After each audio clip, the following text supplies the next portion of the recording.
Halo, saya Marmar Herayuti, saya seorang tato artis, seorang seniman dan undagi ogoh-ogoh, dan saya seorang penggerak ogoh-ogoh ramah lingkungan yang kembali menggunakan bahan-bahan alami, dan saya juga bagian dari semesta.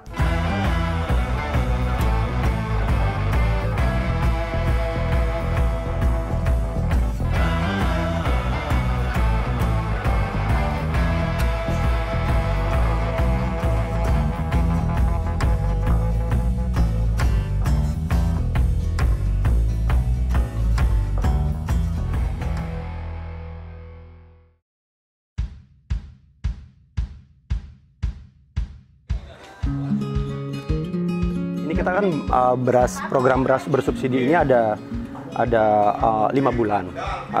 Dari Banjar itu dijadwalin 5 bulan. Nah, untuk periode pertama di bulan Juni ini kita juga ada pembagian bibit gratis yang akan berkala juga setiap bulannya. Nah, di bulan pertama kita sediain bibit tomat dan bibit cabai rawit. Nah, untuk pembagiannya disasar sih warga Banjargemah. Jadi warga Banjargemah itu kita bagiin bibit semua. Ini jumlah bibitnya ada 800 bibit yang kita siapin buat sekarang ini. Setelah itu, paling satu warga bisa memilih antara dia mau bibit tomat ataupun bibit cabai, dan bisa boleh lebih ngambilnya. Tomat aja, cabai udah banyak. Tomat ya. Itu tomat sama cabai.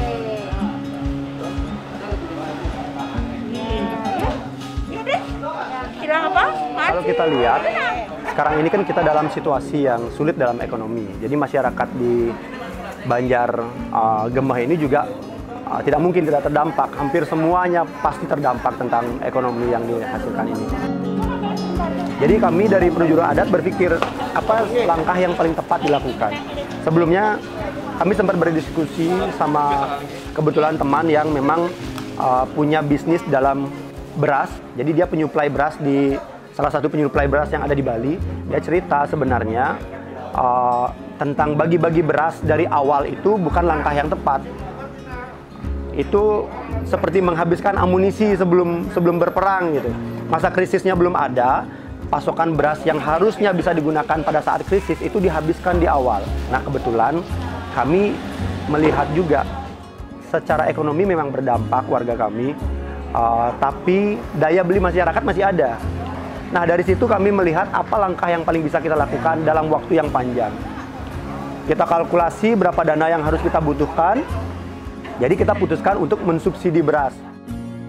Kita tidak membuat program beras atau sembako gratis karena dari perhitungan yang kita lakukan, dana yang kita miliki tidak cukup untuk memberikan program sembako gratis untuk jangka waktu yang lama. Nah, sedangkan keadaan sekarang ini, pemulihan ekonomi ini setelah masa pandemi ini tidak akan selesai dalam 1-2 bulan. Nah, kalau beras gratis itu atau sembako gratis, setelah kita hitung-hitung paling lama kita bisa melakukannya hanya 2 bulan saja. Dari itu kita memilih alternatif lain, yaitu adalah beras murah bersubsidi.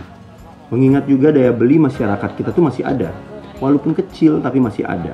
Nah, di sini juga karena keadaan ini belum mencapai keadaan yang krisis yang sebenar-benarnya, ini hanya baru permulaan. Syukur-syukur kalau ini bisa jadi pemulihannya jadi lebih cepat.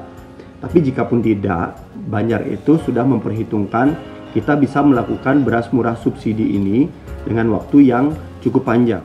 Sudah sekarang tuh kita memang harus lebih dekat sama alam, nanam lah, berjemur lah, nah, terus disuruh main tanah lah segala macam.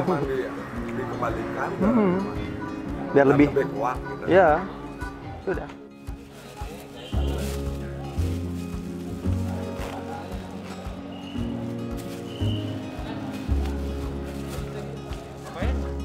Program ini paling tidak sepanjang-panjangnya adalah 5 bulan. Tapi kami nggak mau berhenti sampai di situ. Kita harus memikirkan cara supaya ini bisa berkesinambungan. Kami tidak menutup kemungkinan atau tidak menutup peluang untuk berdonasi bagi saudara-saudara yang ada di luar Banjargemah atau tidak menjadi anggota adat Banjargemah. Kami membuka donasi ini seluas-luasnya. Karena donasi yang digalang ini akan sangat menentukan apa yang kita lakukan sekarang dalam periode yang lebih panjang. Kenapa dinamai beras murah?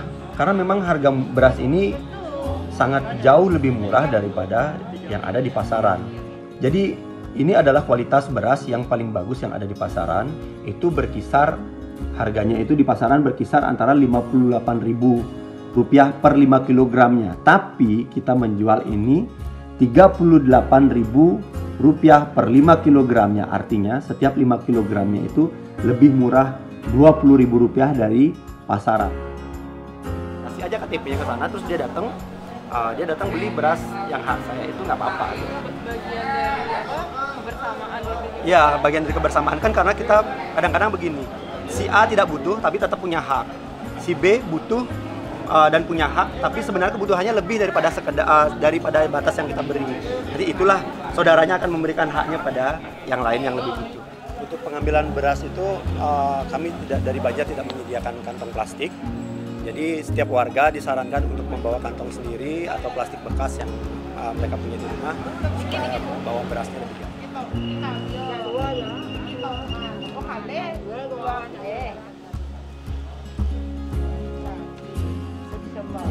Hari ini kita ada di periode kedua pengambilan beras bersubsidi, beras murah bersubsidi program Banjar Gemah yang diprogramkan 5 bulan. Nah, dari bulan lalu pengambilan itu, program ini termasuk berhasil sekali karena 80%-nya sudah mengambil. Mungkin diperkirakan untuk bulan ini akan lebih banyak lagi yang mengambil. Dan melihat antusias warga dari yang mengambil dan berdonasi itu, sepertinya program ini juga akan berlangsung sesuai dengan rencana. Secara kenyataan program ini ternyata lebih tepat sasaran karena bisa kita lakukan lebih panjang daripada bagi-bagi beras gratis.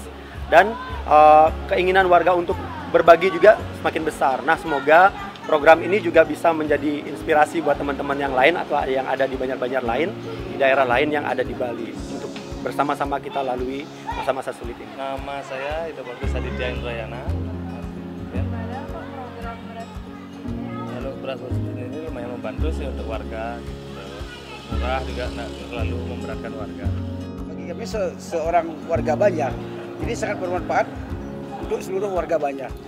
Di saat pandemi begini, beras murah itu sangat-sangat diperlukan dan sangat-sangat dibutuhkan. Kan ada jatah per kakak dapat 10, ya kami manfaatkan. Dan di saat begini, beras sangat murah itu susah nyarinya.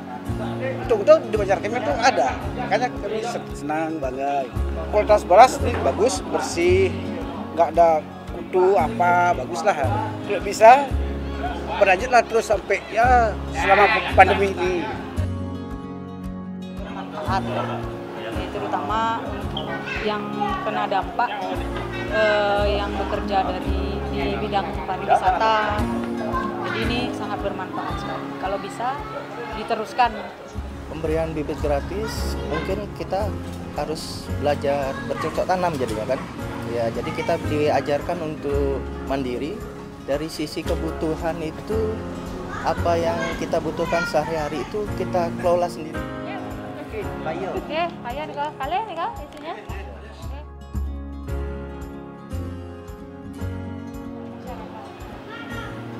Nah, kalau yang lihatnya dari ini kita di kota, yang kira ini mewah sekali karena kenapa? Kita di kota kan sulit untuk mencari tanah sawah. Ya, mudah-mudahan ini bisa lah. Nanti ini kan merupakan satu konsumsi yang tiap-tiap hari kita harus punya. Itu yang ini sangat baik sekali. Mudah-mudahan pekarangan kita kecil ya kita pakai kita lakukan. Nah, ini yang kira merupakan satu ide, satu gagasan yang cukup bagus. Harapan saya sih di Banjar Gemah ini, selain kita memang sebelum pandemi ini ada, kita udah memprogramkan untuk 2021 agar Gemah ini menjadi desa yang hijau gitu, dusun yang hijau. Dengan Tapekara ini di awal dan dalam situasi yang kita jarang banget berkomunikasi ini, sepertinya kita punya wadah setiap bulan untuk membagikan bibit dan mensosialisasikan Tapekara untuk masa depannya di tahun 2021 nanti. Ketika program ini benar-benar kita jalankan, masyarakat udah siap.